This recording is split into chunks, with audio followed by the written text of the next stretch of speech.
WoodRive donne la parole aux acteurs de la société qui nous livrent à leur manière conseils et avis d'initiés.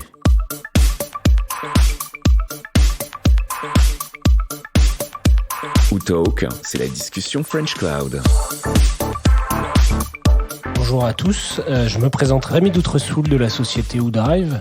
Aujourd'hui, nous allons parler avec Jérémy Leleu, notre Global Head of Sales, sur son adaptation au confinement et comment il a géré son équipe dans ce cadre-là.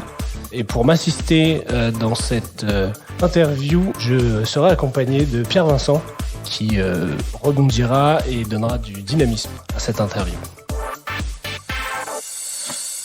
Donc Jérémy, bonjour. L'idée d'aujourd'hui est de parler de ton adaptation au confinement.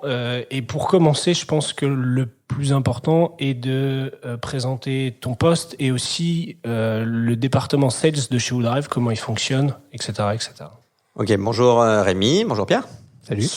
Oui, effectivement, avant de rentrer dans le confinement lui-même, en tout cas une explication rapide de l'organisation commerciale chez WoodRive. C'est une équipe d'à peu près une cinquantaine de collaborateurs en charge du new business, donc toute la partie développement chiffre d'affaires, mais également la partie des renouvellements de contrats, du maintien de tous nos abonnements, la gestion de la relation client au sens large. En fait, en résumé, c'est l'équipe qui pilote le revenu. Alors pas toute seule, il y a d'autres services autour qui travaillent directement, soit pour les alimenter en termes de leads, d'événements, ou soit de l'autre côté d'un point de vue administratif ou suivi client. Mais en tout cas, c'est l'équipe qui porte la responsabilité du revenu pour WoodRive. Très bien. Cinquantaine de collaborateurs. Et ces collaborateurs au quotidien sont-ils très souvent en contact avec les clients ? On sait que ça peut changer suivant les métiers, suivant la typologie des clients. Qu'est-ce que tu peux nous en dire ? Oui. J'aime à croire que mes équipes sont en contact des clients. En tout cas, ils me font croire qu'ils le sont. Mais plus sérieusement, oui, si, on est en interaction, heureusement, quotidienne avec les clients. Des interactions qui ont évolué, je pense qu'on va en parler après.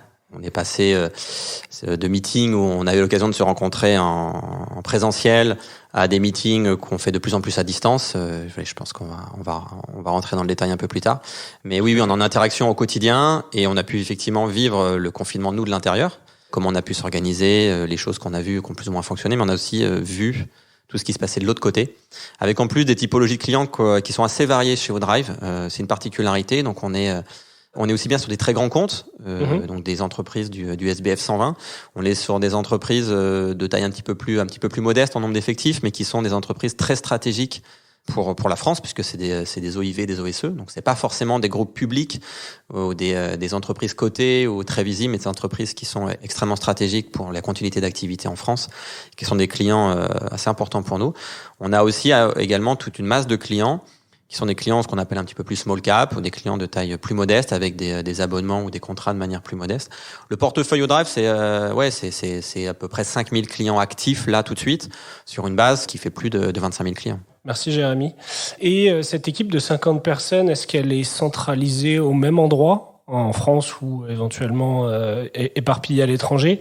Et je dirais, pour voir avec l'évolution, avec le confinement, quelle est l'ambiance historique au sein de l'équipe commerciale d'WoodRive ? Donc effectivement, il y a environ 50 personnes qui sont à Paris, et il y en a de mémoire 8, je pense de tête, qui sont en dehors de Paris, qui sont essentiellement basés soit en Espagne, soit en Belgique. Et historiquement, voilà, c'est un petit peu l'histoire. WoodRive s'est énormément développé, comme je disais tout à l'heure, sur les typologies de clients français, sur un scope très franco-français. Et là, on a de plus en plus de velléité à s'appuyer sur nos clients français pour aller conquérir les différentes filiales grâce aux portes qui peuvent nous ouvrir en interne, eu égard à toutes les relations qu'on peut avoir avec eux. Voilà, je sais pas, en tout cas, ça répond à ton point. Mais... Très clair. Et au niveau de l'ambiance, justement, l'ambiance au sein de l'équipe commerciale, comment ça se passait avant le confinement ? Bien. Non, mais moi, j'ai souvenir, quand t'es arrivé, t'as dit je veux plus voir les commerciaux au bureau. Donc là, avec le confinement, c'est réussi. Ils sont plus là, au bureau. Pour le coup, je les vois plus. Ouais. Du coup, tu les as quand même fait bouger quand t'es arrivé. Ils se déplaçaient plus vers les clients. Aujourd'hui, avec le confinement, vous avez réussi à maintenir une relation forte avec les clients en les rencontrant via des meetings, ou est-ce que malgré tout, les clients, ils avaient quand même autre chose à faire, peut-être que d'entretenir une relation commerciale, ils se concentraient sur leur business, comme nous, on s'est posé la question de le faire, ou en termes d'ambiance, ça n'a rien changé, vous avez réussi à garder ce qui en fait fait à l'époque ce qui marchait bien avec la relation clientèle, c'est-à-dire la proximité avec les clients. Alors ouais, je vais aller dans le sens de ce que tu expliques, c'est exactement ça. C'est-à-dire que moi, un des constats que j'ai fait en arrivant, c'est que il y avait un écart entre ce que les clients disaient de nous quand j'avais la chance de les rencontrer, soit tout seul, soit avec mes équipes, où le premier feedback que l'on avait, c'est on aime bien la proximité, on aime bien la facilité d'accès qu'on a avec les échanges, avec les commerciaux dans les échanges, la transparence que vous pouvez avoir avec nous, le fait que vous soyez hyper actif commercialement et que ouais, on aime Woodrive pour ce côté très proche de ses clients. Et en même temps, quand je regardais bêtement les différents indicateurs qu'on a en interne sur le niveau d'activité, ressortait plutôt essentiellement déjà un nombre de meetings qui n'était pas au niveau qu'on était en droit d'attendre au regard de l'équipe que j'avais, de la dynamique de nos produits, du marché. Donc il a fallu faire prendre conscience à tout le monde que déjà en termes de nombre, c'était pas suffisant. Mais même d'un point de vue meeting, c'était des meetings extrêmement techniques. Des présentations de produits, des démos, c'est-à-dire que je me déplace chez le client, je vais à la défense, mon commercial, mon technical account manager pour faire une démo sur un produit, sur un besoin, et je parle de fonctionnalité, d'un projet, d'un appel d'offres. Alors que ça, c'est effectivement une base, mais autour de ça, il y a toute une relation client qui, je pense, a été considérablement redynamisée sur ces 12 derniers mois et qui aujourd'hui nous fait du bien. Cette proximité qu'on avait su recréer et qu'on avait su factualiser par un petit peu plus d'échanges informels hors projet, autour effectivement de déjeuner, d'afterwork, de petits déjeuners ou juste de café comme ça de 30 minutes avec les clients, ont permis au-delà des infos qu'on peut récupérer sur des projets ou vous en doutez, de créer cette espèce de proximité. Et quand est arrivé le déconfinement, clairement, ça nous a permis de se dire voilà, on va devoir maintenant revoir notre organisation. Il y a des gens qui vont travailler de chez eux, dans des grands groupes. On prend un certain grand groupe du SBF 120 qui ont une logique de 1, 2, 3 journées par semaine au bureau et donc le reste de facto chez eux. Ils n'ont pas forcément des velléités à nous rencontrer quand ils passent leurs 2 jours au bureau parce qu'ils font toutes leurs réunions internes, qui déjeunent avec leurs collègues et qui voient leurs collègues parce que c'est un moment où ils sont au bureau pour recréer du lien social. Par contre, les moments où ils sont en remote, donc ils ont effectivement énormément de réunions à distance, mais ils sont un peu plus ouverts à nous voir du coup. Mais pour ça, il faut créer une relation parce que pour aller se permettre de dire à un client, bah écoute, tiens, ça te dit qu'on fasse un point, dis-moi dans quel quartier t'es, on va aller déjeuner ensemble. On fait un bout de chemin tous les deux. Bah pour ça, faut connaître le client parce que le client ne peut ne pas forcément à la volonté de t'expliquer qu'il habite dans tel arrondissement ou dans telle commune du Grand Paris. Et ça, c'est le truc sur lequel on peut s'appuyer. Et ces choses-là, c'est vraiment quelque chose dont on bénéficie maintenant parce qu'on a su recréer cette dynamique et bien identifier des gens avec qui on pouvait interagir facilement, quoi. Tu parles du déconfinement, on va revenir un peu en arrière dans l'historique et ça nous permettra de comparer aussi entre ce qui s'est passé durant le confinement et au début du confinement et avec ce dont tu parles actuellement pendant le déconfinement. Ce que je note quand même, c'est que c'est une démarche long terme en amont qui a permis de ce que tu dis, garder un dynamisme maintenant dans les jours qu'on vit aujourd'hui. Ouais, mais le dynamisme qu'on a pu faire en amont, il date pas d'il y a 1 an. Voilà, j'aimerais bien m'attribuer tous les mérites. J'aimerais dire que c'est 1 an de travail qui a permis d'arriver à ça. C'est 20 ans de boulot. C'est 20 ans de création de relations avec nos clients. C'est 20 ans de notoriété de marque. C'est 20 ans de succès commerciaux, de succès techniques qui font que oui, effectivement, quand on prend son téléphone ou quand on écrit un mail, Woodrive est assez connu sur la place publique, Certes Europe également, et quel que soit le produit qu'on va aborder, et même si on a l'impression que c'est pas parfait, quand on imagine un peu la manière dont va être tel ou tel produit, qu'on va être challengé sur parce qu'il s'est passé tel et tel événement ou tel et tel incident, les clients nous aiment bien parce qu'ils nous connaissent. Et c'est une vraie force. Il fallait capitaliser dessus. Voilà, il y a un vrai héritage de relations commerciales positives et de support et de service. Je disais tout à l'heure que l'équipe commerciale, elle est en charge du revenu. Mais comme je disais, on fait pas un revenu si on n'est pas alimenté par des leads, si on n'a pas des événements autour des clients. On peut pas générer du revenu si on n'a pas une équipe admin derrière pour gérer des contrats. Mais on peut pas non plus faire de revenus et renouveler des contrats si on n'a pas un support fort. Et aujourd'hui, il y a des clients qui appellent par leur prénom les gens du support, qui les connaissent. Tout à fait, ouais.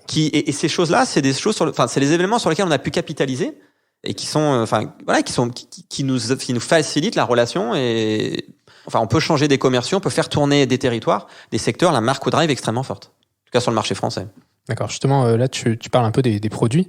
Est-ce que c'est arrivé aussi que spontanément, là, pendant le confinement, parce qu'Oudrive fait quand même du partage, de la collaboration en ligne, un client qui soit sur une autre solution appelle quelqu'un de chez nous, un commercial, pour lui dire, écoute, je sais que vous faites aussi ça, est-ce que tu peux me mettre rapidement quelque chose en place ou pas?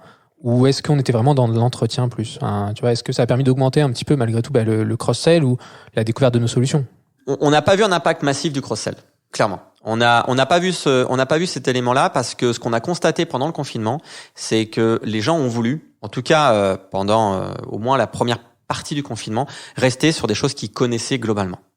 On va prendre un exemple concret. Quand vous avez un outil de board digital qui tourne, vous n'avez pas volonté à en prendre un nouveau parce que vous n'allez pas pouvoir à distance onboarder votre conseil d'administration. Et d'autre part, si vous n'allez pas pouvoir lancer ce projet de conseil d'administration dématérialisé comme ça à distance. Ça nécessite des gens qui se déplacent, qui vont former, qui vont faire un conseil d'administration spécial pour venir vous former, qui vont aller on-site pour vous accompagner. Il y a quand même un mode projet. Et donc, le cross-sell, on n'a pas vu une énorme accélération. Ce qu'on a vu, par contre, c'est deux choses. Ce qu'on a vu, c'est un regain d'intérêt. Et ça s'est pas forcément contractualisé à ce moment-là, à savoir quels sont les autres produits qu'on pouvait proposer. Et là, ça a été plus de la démarche active des commerciaux que de dire, mais attends, on travaille ensemble sur du partage. Est-ce que tu sais qu'on fait également de la sauvegarde? On travaille ensemble sur de la signature. Est-ce que tu sais qu'on fait aussi du certificat? Donc là, c'était plutôt du proactif. Et l'autre point, par contre, qui a été extrêmement marquant et qui s'est vu tout de suite dans les chiffres, c'est des gens qui ont voulu augmenter leurs usages de nos outils qu'ils avaient déjà actuellement en interne. Ce qui a été très flagrant, je m'en souviens beaucoup. La première semaine du confinement, on avait beaucoup de grands comptes qui nous ont contactés, qui nous ont dit, faut augmenter ma capacité de stockage. Faut augmenter mon nombre d'utilisateurs. Ou je te préviens, on va avoir besoin de tel ou tel élément là tout de suite parce que ça va s'accélérer. Parce qu'on va forcément mettre des gens en remote. Donc, il y a énormément de secteurs d'activité dans le milieu de la tech qui ont bénéficié de cet engouement-là. Nous, on en a bénéficié sur cette partie. Maintenant, tu parlais tout à l'heure, tu disais comment on a vécu le début du confinement, c'est ça? Tout à fait, ouais. En tant que manager et que responsable de l'équipe commerciale chez Oudrive, qu'est-ce que tu t'es dit, même si c'est quelque chose qui commençait à se profiler dans la communication du gouvernement, qu'est-ce que tu t'es dit au moment de l'annonce ou alors le lendemain matin quand tu es revenu au travail? Qu'est-ce qu'il faut que je fasse pour organiser l'activité? Il y a plusieurs trucs. Le premier, c'est effectivement ce qu'a dit Pierre tout à l'heure. C'est exactement ça. À la base, moi, les commerciaux, j'aime bien les voir au bureau pour faire des points. C'est la fameuse lien social, la fameuse terrasse de chez Oudrive, et même d'une manière générale, ça permet de se croiser, de discuter. Mais pour moi, un commercial, il doit être sur le terrain. Donc le présentiel ou non présentiel, le télétravail ou pas, dans la population dont j'ai la responsabilité, les 50 en France et la petite dizaine en dehors de France, pour moi, c'est un faux problème. C'est à partir du moment où le collaborateur, il donne du sens à son travail, et qu'il est suffisamment mature et qu'il a l'autonomie, en tout cas, à se dire les moments où je dois être au bureau et les moments où je peux me permettre de travailler à distance entre deux meetings clients. Pour moi, déjà, c'est un non-sujet dans mon équipe. D'accord. Je leur demande, voilà. À la base, c'est un non. Maintenant, effectivement, une fois qu'on s'est dit ça, le confinement commence. Comment je le vis le vendredi ou le samedi quand il y a l'annonce et comment ça se passe le lundi matin. Et je vais vous raconter l'anecdote. Donc, je fais ma réunion. Donc, j'en mets une invitation à tout le monde à 9h, réunion visio avec les team leaders. Et j'avais fait quelques slides à l'époque qui étaient assez basiques en leur disant tout simplement, on a une énorme chance, c'est qu'on s'est vautré pendant les grèves. Hiver 2019, grève générale, en tout cas massive à la RATP. Et ça a coïncidé avec le moment où on avait fait évoluer l'organisation commerciale. D'accord. Avec des nouveaux managers, quelques choix de produits qu'on avait fait, des discours marketing et commerciaux qui évoluent. On parlait du multiproduit, on parlait de ces choses-là. Et là arrive cette espèce de flou artistique sur les transports parisiens qui, d'un seul coup, a fait qu'on s'est retrouvé avec 20% des effectifs qui pouvaient venir à Paris, dans mon équipe, donc chez nous, chez Oudrive, mais aussi chez les clients. Donc on a vécu un espèce de pré-confinement forcé, oui, tout à fait, purement parisien, et on s'est vautré. Quand je dis on, c'est mon équipe, on s'est vautré. Qu'est-ce que tu entends exactement par votre... Nos KPI, on n'a pas su réagir. On n'a pas su réagir dans la communication auprès des clients. Ce que je veux dire par là, c'est qu'on n'a pas su recréer un niveau d'activité qui permettait de se dire, peut-être qu'on va pas faire un meeting physique, mais on va faire un meeting en visio. Peut-être qu'on va pas vous présenter la démo et parler du dernier appel d'offres, mais on va peut-être juste essayer de se passer un petit coup de fil ou de boire un café. Avec les transports, on va se débrouiller, pas très loin de chez vous. Et je vais prendre un coup de scoot, de trottinette ou un taxi. Donc on n'a pas su maintenir ce lien commercial et la dynamique commerciale. On n'a pas su en tirer un bénéfice business direct. Je veux dire par là, c'est que on n'a pas monté ni d'un point de vue commercial, ni d'un point de vue marketing, ni d'un push de manière générale, des messages en se disant beaucoup de gens aujourd'hui travaillent à distance. Comment on peut vous accompagner là-dessus? Je parlais même pas de faire des remises ou des offres commerciales. Simplement de porter ce message-là. On a été un peu en retrait. On a été passif. On a été passif là-dessus. Ouais, après, c'est-à-dire qu'à l'époque, c'était très concentré sur les grèves, on essaye de venir, plutôt que sur le télétravail au final. C'est-à-dire qu'on n'a pas été obligé de le subir. C'est devenu un argument et quelque chose qu'on a tous vécu avec le confinement. En fait, la vision qu'on a eue à ce moment-là n'était pas la même. Ouais, mais le résultat était le même. C'est-à-dire que quand tu allais dans les locaux, t'avais très peu de personnes, les clients n'allaient pas au bureau, les RER étaient bloqués, les métros bloqués, les bus bloqués, et l'économie s'est ralentie, mais elle s'est surtout modifiée à ce moment-là. Ouais, mais alors, c'est compliqué à dire, mais c'est peut-être parce que c'était pas quelque chose de positif. Dans le sens où je dis pas que le confinement était positif, mais c'est-à-dire que on a dû faire avec et s'adapter à tout ça, alors que les grèves, on était concentrés sur c'est compliqué, on peut pas venir au travail, il faut essayer de venir, machin. Et le paradigme n'était pas le même. Donc moi, je suis prêt pour blâmer les commerciaux de pas avoir fait leur boulot à ce moment-là, mais faut aussi admettre que c'était pas la communication générale. La grande différence, c'est que c'était très parisien à ce moment-là. Donc, il n'y avait pas le même élan national à s'organiser. Les messages médiatiques n'étaient pas focalisés. En fait, ce qui s'est passé, c'est qu'au moment du confinement, il y avait des messages qui étaient effectivement autour du Covid, d'un point de vue sanitaire, d'un point de vue, tous les chiffres qui faisaient peur à tout le monde. Mais il y avait aussi... on va tous y arriver ensemble. Exactement. Pendant les grèves, c'était un focus sur les gilets jaunes et les grèves à ce moment-là. Et c'était plutôt des messages assez... en tout cas, c'est pas des messages constructifs, je suis d'accord.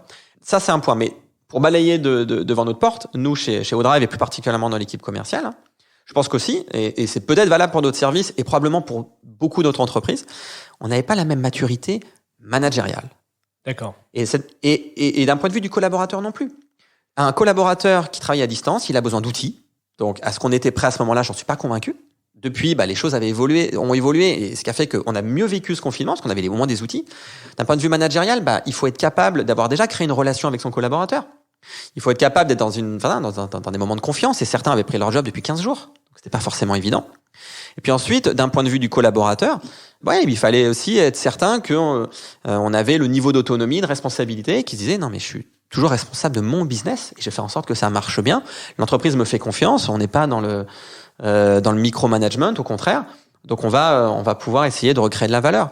Et parce que justement on a fait toutes ces petites erreurs, je pense, au mois à l'hiver 2019, en novembre-décembre, que quand est arrivé ce confinement au mois de mars, tout le monde avait pris conscience, parce qu'on l'avait analysé entre deux, tout ce qu'on aurait pu mieux faire. Et là, on arrive dans qu'est-ce qu'il fallait faire maintenant. Il fallait mettre des rituels en place.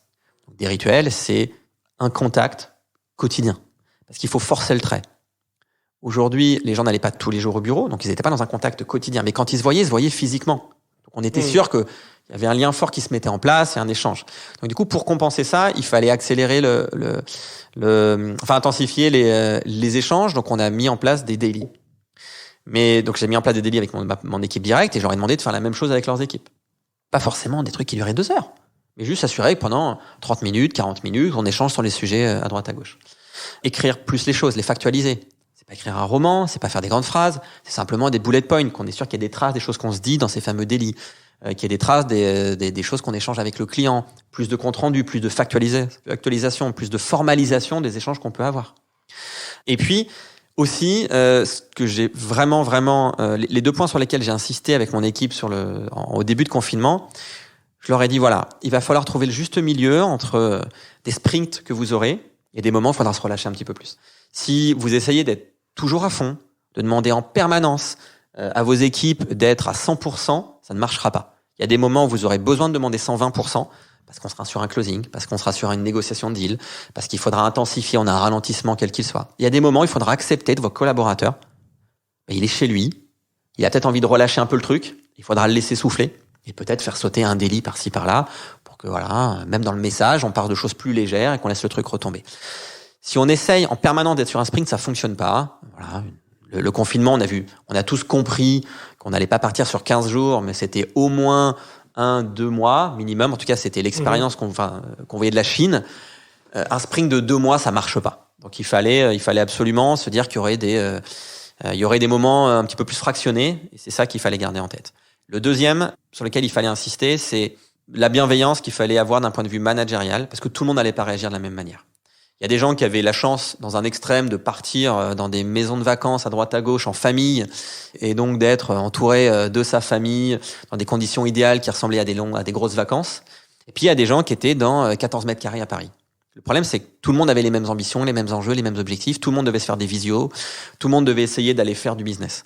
Et donc, il y a des gens qui pouvaient se relâcher d'un côté, d'autres qui, à l'inverse, pouvaient se sentir sous pression parce qu'ils n'étaient pas dans des conditions idéales et qu'il fallait qu'ils sortent de chez eux entre telle et telle heure et que c'était pas forcément des choses faciles à vivre.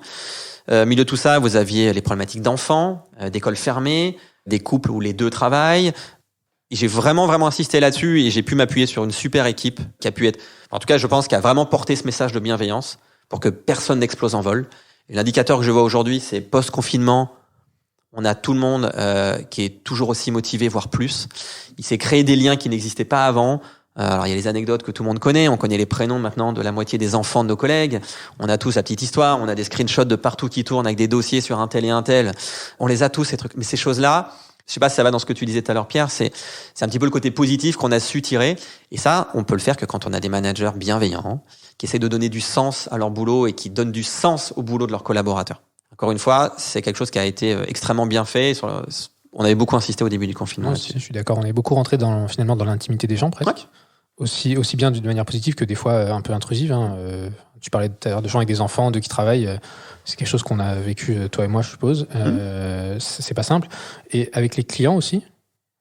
Quand vous faites des meetings, justement, tu casses un peu cette barrière du coup de la distanciation tu te rends compte dans un lieu qui est pas neutre, parce que c'est chez toi, tu le fais rentrer chez toi et toi tu rentres un petit peu chez lui.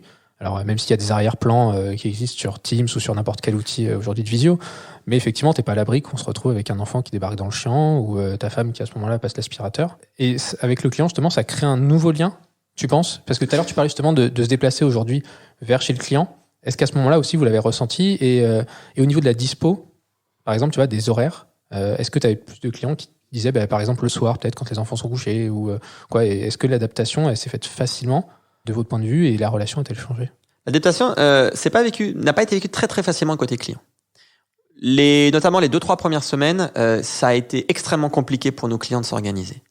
Parce que mine de rien, chez Woodrive, on était plutôt en avance. Parce que on avait su déjà donner beaucoup d'autonomie aux collaborateurs et que même s'il y avait des ajustements à faire, on est capable de se connecter à distance. On avait tous un VPN, on avait des outils de chat. Alors on les a fait évoluer ces trucs-là, mais on pouvait travailler. Tout le monde avait des téléphones portables, la quasi-totalité des collaborateurs chez Woodrive en laptop, en tout cas toute mon équipe commerciale avait un laptop. On utilise des outils de CRM par définition en SaaS, donc accessibles partout, avec toutes les informations clients, les deals. Et là on s'est retrouvé en face de clients qui n'avaient pas de VPN, pas d'outils de visio, pas d'outils de chat, pas de laptop, et avec les enfants, pas de bureau. Et les 2-3 premières semaines ont été pour nous des vrais challenges pour essayer de trouver le juste milieu à challenger nos clients justement en se disant « Vous n'êtes pas dispo, est-ce que c'est sûr qu'on peut pas se parler quand même ? On va trouver un moment, on va s'appeler peut-être juste 15 minutes. » Et le client qui nous trouvait peut-être parfois un peu pushy. Mais je pense que c'est pas que nous. On a été bombardés à titre individuel de mails, de calls, de gens qui voulaient nous vendre je ne sais quelle solution pour améliorer l'efficacité à distance. Et on en reçoit encore aujourd'hui. Donc les 2-3 premières semaines, on a bien senti que les clients devaient s'organiser. On en a bénéficié parfois, je l'expliquais tout à l'heure. Vite, rajoute-moi de la capacité de stockage. Vite, rajoute-moi des packs de signatures ou de certificats. Donc ça, c'était top. Mais on a aussi des clients qui nous disent, écoute, là, pour l'instant, t'es gentil. Je m'occupe de trouver un VPN parce que je vous rappelle quand même que nos interlocuteurs, on a évidemment des interlocuteurs métiers, des patrons de BU, des responsables des directeurs marketing, des directeurs financiers, etc. Ça, j'estime que c'est à peu près un gros tiers de nos interlocuteurs. Mais les 2 autres tiers de nos interlocuteurs, c'est des DSI, des RSSI. C'est des gens à qui on a dit, faut nous faire bosser. Et en plus, il faut même niveau de sécurité et de confidentialité. Woodrive, vous êtes clairement identifié là-dessus, mais vous êtes un des prestataires de l'écosystème dont on a besoin de mettre en place. Il nous faut du VPN, il nous faut de la visio sécurisée, il nous faut du chat sécurisé. Donc, oui, je suis dispo, oui, on va parler du projet qu'on avait ensemble. Laisse-moi juste retomber. Et ces trucs-là, oui, ça a créé des liens, un échange différent avec le client. Ça s'est normalisé, je pense 2-3 semaines après le confinement, ils ont commencé à être de plus en plus dispo. Finalement, j'ai pas vu en tout cas dans les interactions avec eux un énorme décalage sur les horaires. Par contre, moi, j'ai pu constater dans mon équipe des décalages sur les échanges de mails, mais qui n'étaient pas très graves, où oui, on avait parfois des mails très très tôt le matin, et puis des mails très très tard le soir, parce qu'on savait que le reste de la journée, le collaborateur, je parlais de bienveillance managériale tout à l'heure, d'autres choses à gérer. C'est pas un problème de priorité, mais c'est quand même à un moment des choses à gérer que tout le monde a parfaitement compris, assimilé. Et donc, des gens, qui rallumaient leur laptop à 21h quand les enfants étaient au lit. Donc, j'imagine que les clients l'ont fait un peu de leur côté. Et nous, on voyait effectivement des réponses clients un peu en décalé. Maintenant, dans les meetings, non, on n'a pas eu de meeting à 22h ou à 23h, choses comme ça. Par contre, on a aussi constaté que dans la proximité avec les clients, tout le monde n'avait pas forcément de velléité à mettre la caméra. Alors, c'est un détail, hein. Aujourd'hui, on sent bien la différence et c'est un indicateur assez pertinent. On met la caméra, on met pas la caméra. On a essayé, de notre côté, d'engager les gens à mettre la caméra parce que c'est pas pareil. De suite, on voit physiquement les réactions du client ou de l'interlocuteur de manière générale, d'ailleurs, client ou pas client.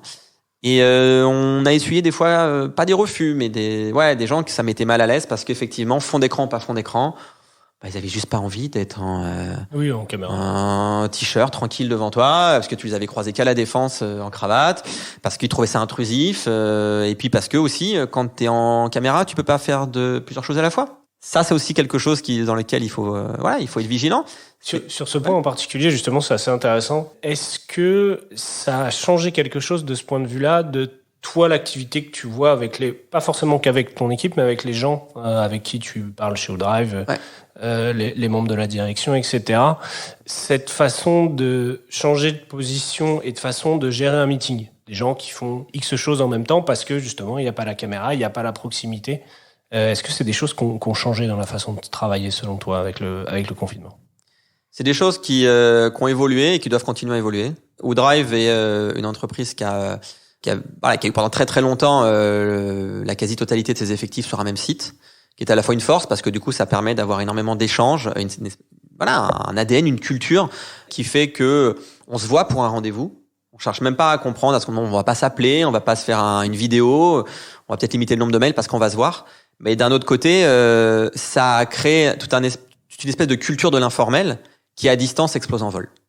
Ce que je veux dire par là, c'est que j'ai eu l'occasion dans des vies professionnelles antérieures d'être dans des entreprises qui n'étaient pas qui étaient pas forcément dans la business unit dans laquelle j'étais beaucoup plus grosse que Woodrive, mais qui étaient habituées à être beaucoup plus étendues en présence des collaborateurs. Donc c'était normal de faire des choses à distance, du management à distance, des relations clients à distance, des projets à gérer à distance.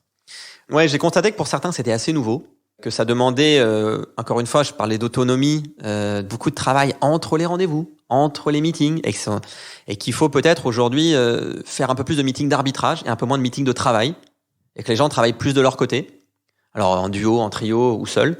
Parce que chez Woodrive, on était très habitués, comme beaucoup d'entreprises françaises, je stigmatise pas du tout Woodrive, se dire quand on vient en réunion, c'est à ce moment-là qu'on travaille le projet. Alors que non, en réunion, si on veut que la réunion soit efficace, on parle toujours à l'américaine des réunions des go-no-go, ça dépasse pas 30 minutes. On vient, on présente des scénarios, des options, et puis il y a une décision qui est faite, qui est prise, des gens qui argumentent, et basta. Dans beaucoup d'entreprises françaises, on est encore dans la culture de on vient en réunion pour parler, pour remettre en cause, c'est très latin, c'est très français, pour discuter, et c'est pas forcément hyper efficace. Cette chose-là, elle est en train de changer chez nous, et c'est super, parce que je pense que ça va nous permettre d'être plus efficaces, probablement de faire de moins de réunions, quand on les fait, de les faire de manière plus on va dire, efficace, pour rester mesuré. Une réunion de décision, quoi. Une réunion de décision. Et ces éléments-là, en tout cas, ces choses-là, c'est des choses sur lesquelles il faut qu'on insiste chez Woodrive. Je pense que c'est des choses aussi qui vont dans le sens de ce qu'attendent les collaborateurs. Moi, mes collaborateurs, ils n'ont pas forcément besoin de passer des réunions et des réunions à réfléchir le truc. Oui. Ils ont une problématique, on en parle ensemble, avec leur équipe ou seuls. Ils réfléchissent à des options, ils mesurent des impacts et puis on arbitre. Ça, c'est des choses qui, à distance, sont devenues indispensables. J'aurais 2 questions pour finir sur le confinement. La première, c'est quand tu es arrivé chez Woodrive, tu as parlé d'un positionnement du commercial, je dirais, du commercial en tant qu'entrepreneur interne ou intrapreneur. Est-ce que le confinement a changé un peu cette vision-là, l'a mise encore plus en exergue ou l'a modifiée à la marge? Elle l'a exacerbée, au contraire. C'est-à-dire qu'en fait, elle l'a pas remise en cause, elle l'a exacerbée. Elle l'a exacerbée pour 2 raisons. Le premier, c'est parce que de toute façon, c'est, je pense, une tendance générale qui est attendue par les collaborateurs, sales ou pas sales. Je parlais tout à l'heure de donner du sens. Alors, j'ai pas la prétention, et je vais surtout pas aller là-dedans, de donner des leçons de gestion des milléniaux ou pas, ou ce genre de de clichés, pas du tout. Ce que je sais juste, c'est que qu'on ait 25 ans ou qu'on en ait 45 ou 55, on a besoin de donner du sens à son travail. D'accord ? Pour donner du sens à ce travail, il faut être bien accompagné. Il faut que quelqu'un nous emmène dans cette culture un peu d'intrapreneur. Les gens qui attendent qu'on leur dise quoi faire de 9h à 17h, exactement dans telle et telle case, je pense que c'est clairement pas le profil de collaborateur qui va convenir à des entreprises comme Woodrive et même d'une manière générale au monde professionnel demain. On a besoin de gens partout, aussi bien dans les grands groupes que dans les micro-entreprises, aussi bien dans des secteurs stratégiques que dans l'administration publique, de gens qui prennent la responsabilité, l'ownership des sujets et qui ont cette culture intrapreneur. Et ce qui s'est passé, c'est que le confinement, et même depuis le déconfinement, je trouve a exacerbé ces choses-là parce que les gens ont pris la responsabilité. Je te demande pas à quelle heure tu travailles en confinement. Je te demande pas à quelle heure tu travailles quand tu m'as posé des jours de télétravail. Je te demande juste de t'assurer que tu fais ce qu'il faut, toi, pour délivrer ce sur quoi tu t'es engagé avec moi. Et tu t'es engagé avec moi sur un résultat, qu'on parle de chiffre d'affaires, de création de pipeline, d'opportunités, de closing, de nombre de rendez-vous. On l'a validé ensemble, on l'a vu ensemble, je t'ai expliqué pourquoi il fallait le faire, je t'ai donné du sens. Et l'idée, c'est que c'est mon rôle, manager commercial, quel que soit le niveau, de faire en sorte que tu comprennes pourquoi on doit aller dans ce sens-là et te contextualiser ces différents, on va dire, étapes intermédiaires qui vont arriver au bout final du revenu sur lequel on est forcément tous d'accord. Donc, je te demande juste de prendre tes responsabilités. C'est une responsabilité d'entrepreneur. Et c'est un message qui, je pense, aujourd'hui, est de plus en plus fort et prend, en tout cas, le plus en plus d'importance dans les équipes commerciales et même ailleurs. Parce que c'est ce dont les gens ont besoin. Je te demande pas de te connecter de 9h00, encore une fois, à 18h. Si tu as besoin d'être un peu en décalé parce que tu emmènes les enfants à l'école ou au contraire parce que tu aimes bien bosser sur certains autres horaires et si tu as envie plutôt de bosser le soir tard parce que pour toi, il y a des moments vraiment indispensables et tu veux aller faire du sport en fin de journée, mais vas-y. Par contre, tu sais, toi, en tant qu'entrepreneur, en tant que responsable, entre guillemets, de ta petite entreprise, que tu dois délivrer un certain nombre de KPI pour arriver à un résultat final. Donc le confinement a mis en exergue ceux qui avaient cette maturité et ceux qui avaient besoin qu'on les accompagne. Et cet accompagnement sur l'ensemble des collaborateurs avec lesquels tu travailles n'est pas possible de savoir qui travaille quand, comment, etc. Pour un manager. Est-ce que toi, ça, de ton côté, par contre, demandé soit une efficacité nettement plus grande, soit peut-être un temps de travail un peu plus long? On n'aurait pas pu mettre en place cette organisation si on n'avait pas amélioré la visibilité des indicateurs et la qualité des indicateurs. C'est vrai qu'on n'est pas spécialement revenu dessus, mais un des constats que j'avais pu faire en arrivant et qui était partagé par beaucoup, c'était on avait une masse d'informations qui n'était pas forcément lisible pour le pilotage commercial. Quand bien même on avait la masse d'informations, on n'avait pas forcément une information sur certains autres éléments qu'on jugeait comme étant des éléments importants pour nous emmener vers des résultats, en tout cas des éléments de pilotage. Nos forecast business étaient avec une marge d'erreur beaucoup trop importante par rapport aux standards du marché. On avait tous les KPI d'activité qui étaient pas au niveau du standard du marché. Alors qu'à côté de ça, on a des gens qui, je le dis, sont pour la plupart au-dessus des standards du marché. En termes de qualité, de personnes, de connaissance des produits, des connaissances du marché, des connaissances de leur compte.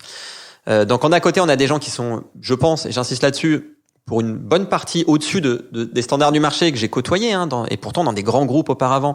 Mais qu'en dessous, on a on manque d'indicateurs ou les indicateurs sont pas bons, c'est qu'il va falloir faire matcher les deux. Et dans les diagnostics qu'on avait fait effectivement de cette année dernière, et pas seulement effectivement des grèves ou autres, c'est qu'on manquait d'outils de management. Donc non, au contraire, aujourd'hui, ça me prend moins de temps de piloter, parce qu'au final, j'ai des meilleures infos, parce que mon équipe a fait ce qu'il fallait pour que les informations que je leur demande de remplir soient faites. Parce que pour certaines, ils ont même pas besoin de les remplir, c'est des trucs automatisés qui tombent tout seuls. Mais aussi parce qu'ils ont vu un intérêt. On est toujours dans l'idée de donner du sens. C'est qu'un collaborateur qui doit réaliser un objectif de 100 000 euros sur une période, il faut qu'il génère peut-être 300 000 euros d'opportunités parce qu'il a un taux de réussite à peu près de 30%. Jusqu'ici, on leur disait juste, faut que tu fasses 100 000. Maintenant, on leur explique que pour arriver à 100 000, il faut générer un volume de pipe, que si jamais on est sur un produit qui est un petit peu plus concurrencé, on va descendre nos taux de réussite à 25. Si à l'inverse, on est sur un produit où on est un peu plus fort, on va descendre à 50. On va corréler ça à l'ancienneté sur le compte, à notre connaissance du compte. On va corréler ça également au niveau d'activité nécessaire. De combien de meetings j'ai besoin pour générer 300 000 euros de pipe qui me feront 100 000 euros de chiffre d'affaires demain.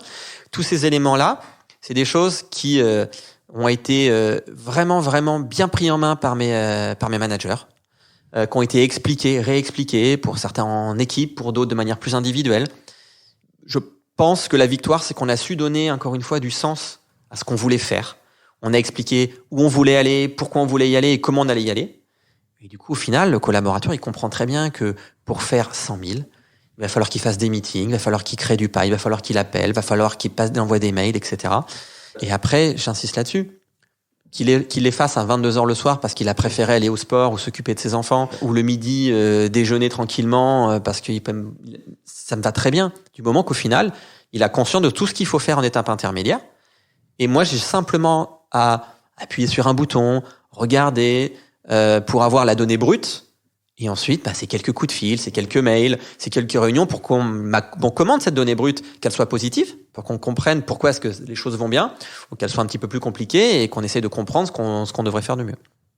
Merci Jérémy. On va passer à la partie déconfinement pour terminer cette interview.